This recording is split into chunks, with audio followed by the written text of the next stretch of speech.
देखिए बेटा, हमारा टॉपिक चल रहा है सरयू गद्य खंड का अध्याय 18 आलोपी।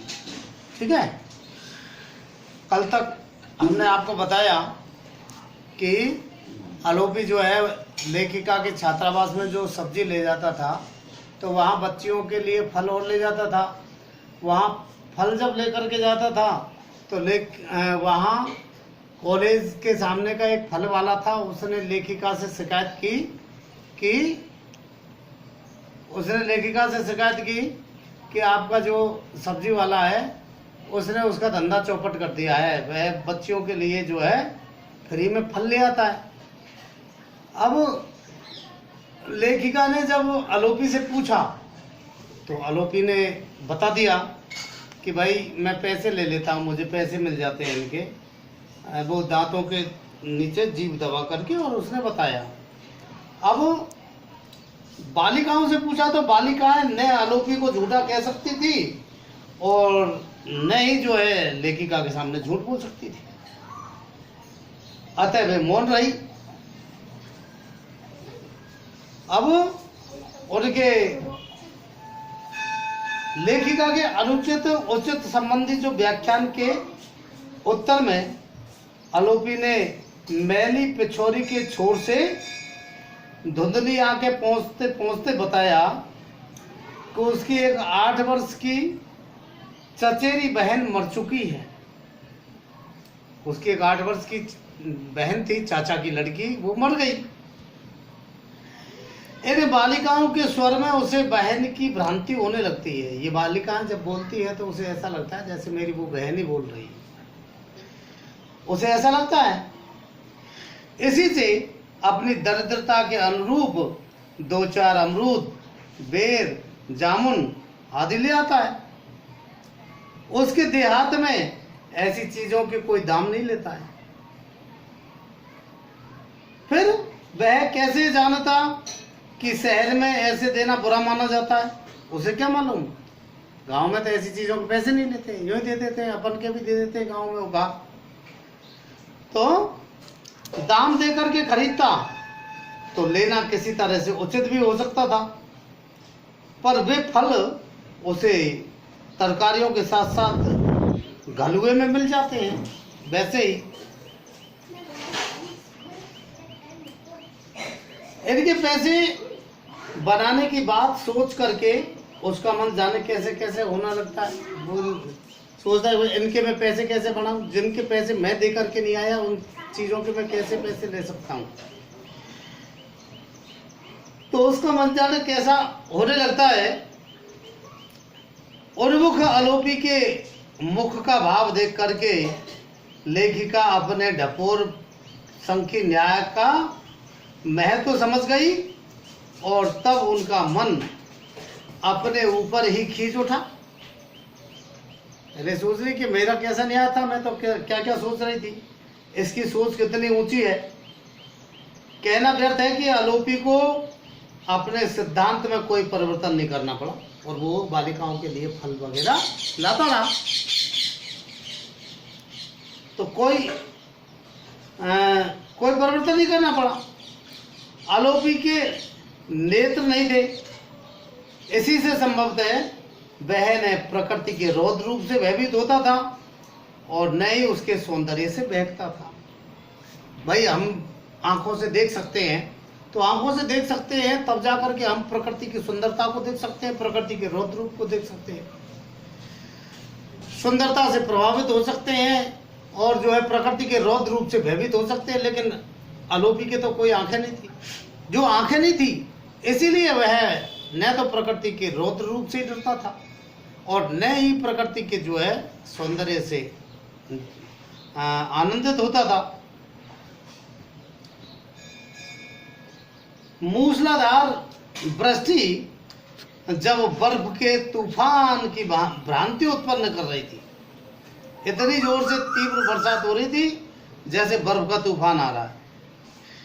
बिजली जब लपटों के फव्वारे जैसी लग रही थी और बादलों के गर्जन में जब पर्वतों के बोलने का आवाज मिलता था, तब रघु तो चलते चलते बाहर से आंखें छिपा लेता, पर भीगे चिथड़े के गुदड़े के समान आलोपी नाक की नोक से जो चुचाते हुए जो पानी है, उस पानी की चिंता न करके भीगी उंगलियों से फिसलती लाठी थामे हुए और हरे खेत के खंड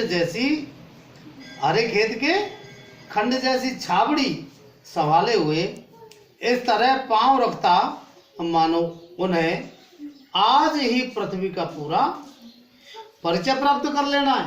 इस प्रकार से जो है, मतलब जब तीव्र बरसात हो रही होती थी, तीव्र बिजली कड़क रही होती थी और तीव्र जो है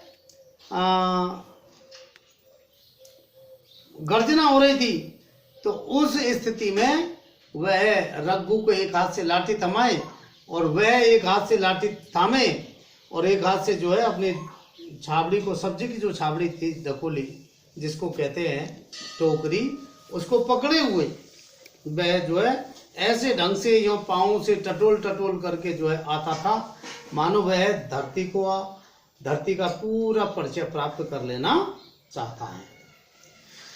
तो इसी प्रकार से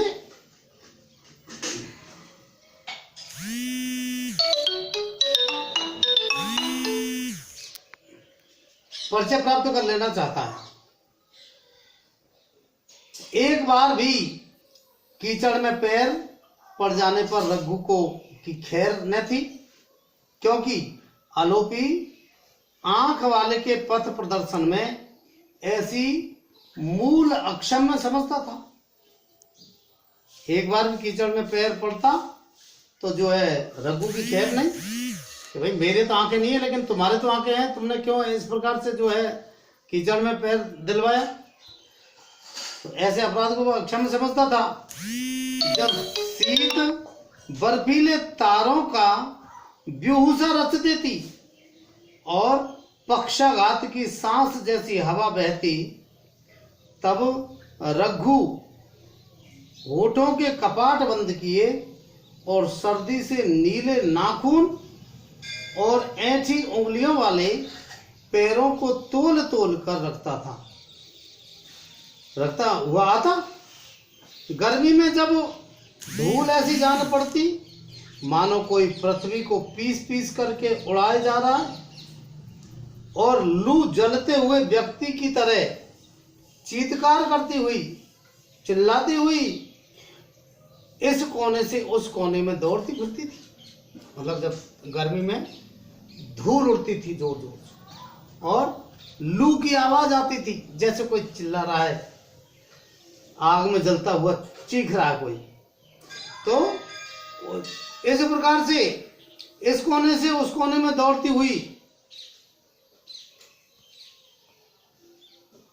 फिरती, तब हाथ से आंखों पर ओट किए हुए रघु के जल्दी उड़ते हुए पैर मुझे भाड़ में नाचते हुए दानों का स्मरण दिलाते थे।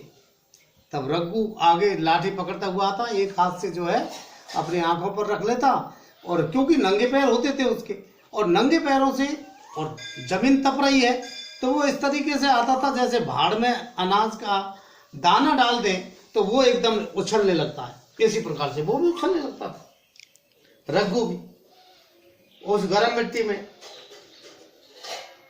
तो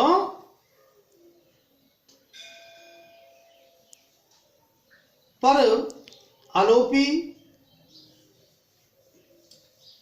पलकें मूंद करके और आंखों के अंधकार को भीतर ही बंदी बनाता हुआ अपने हर पग को इतनी धीरता से जलती धरती पर रखता था मानो उसके हृदय का ताप नापता हो, सहन करता था। आलोपी जो है बड़े धैर्य से अपने पैरों को रखता हुआ जाता था और धरती के ताप को नाप रहा हो, ऐसे पैर रखता जैसे वो धरती के ताप को नाप रहा है।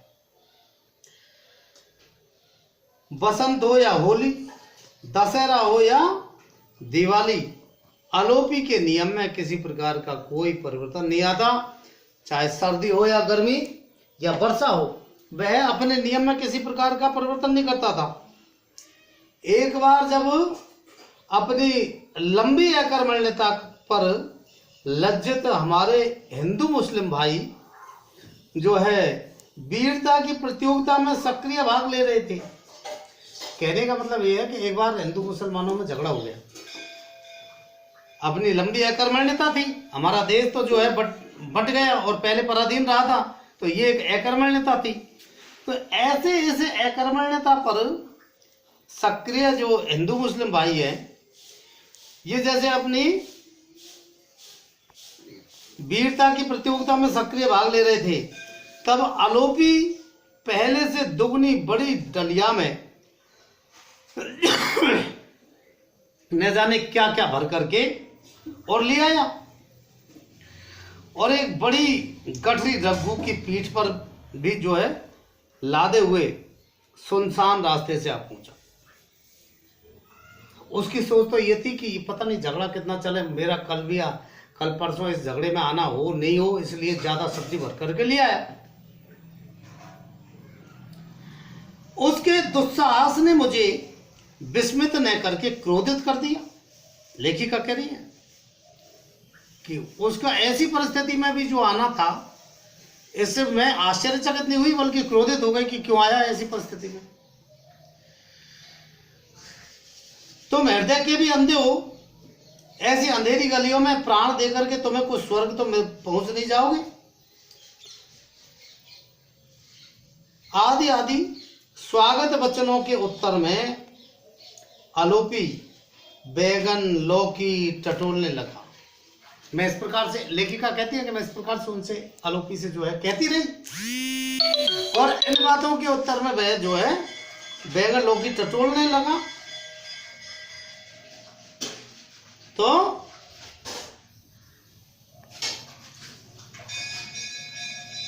मेरे आंगन में तरकारियों का टीला निर्मित कर वह ऐसे ही मूक भाव से छात्रावास की ओर चल दिया। तरकारियों का टीला निर्मित कर दिया, यानी कि वो सब्जी औंधा थी और उड़ेल करके और छात्रावास की ओर चल दिया। वहां से लौट करके जब वह सूखी आंखें पोंछता हुआ और ठिठकता सा सामने आ खड़ा हुआ, तब मेरा क्रोध बरस करके मिट चुका। जब छात्रावास में भी वह सब्जी पहुंचा करके आ गया, तब तक मेरा क्रोध, लेखिका कह रही है कि मेरा क्रोध मिट चुका था और मन में ममता की सजलता व्याप्त थी। उसके प्रति ममता उत्पन्न हो गई थी। मेरे कंठ में आश्वासन का स्वर जो है पहचान करके उसने रुक रुक कर बताया कि वह 2 दिन के लिए सब्जी लाया, तरकारियां लेकर के आया है। जब मैंने सांत्वना से उससे बात की, तसल्ली से, तब उसने बताया कि मैं 2 दिन के लिए सब्जी लाया। मैट्रन से उसे ज्ञात हो गया था कि उनके भंडार घर के अचार समाप्त हो चुके हैं और जो है बड़ियों में फफूंद लग गई है। बड़ी बनाते हैं मैदा की, और में फफूंद लग गई है। केवल दाल से तो आलोपी जैसे व्यक्ति ही रोटी खा सकते हैं। अतः यह देहात से सब खरीद करके बेचता यहाँ पूछा है। उस बिना आंखों वाले आदमी को कौन सताएगा? वो कह रहा है कि मैं तो बिना आंखों वाला हूं, मुझे कौन सताएगा? पर जो है उसे ये ऐसी स्थिति में आने की आज्ञा नहीं है। जब मैंने आज्ञा नहीं दी, लेखिका कह रही है कि जब मैंने ही आज्ञा नहीं दी, तब उसे घर से निकलने की क्या आवश्यकता है? तो वह घर से बाहर पैर नहीं रख सकता। अब 2 दिन के लिए चिंता नहीं है, फिर जो है जब तक झगड़ा समाप्त हो ही जाएगा। आलोपी ने इस प्रकार की बातें बताई। तो आलोपी को ऐसे समय भी रोक रखना संभव नहीं हो सका, क्योंकि बूढ़ी मां की रक्षा का भार उसी पर था। कितने मिनट तो इस प्रकार से इसके बाद में यहां से आगे की हम कथा बताएंगे आपको कल।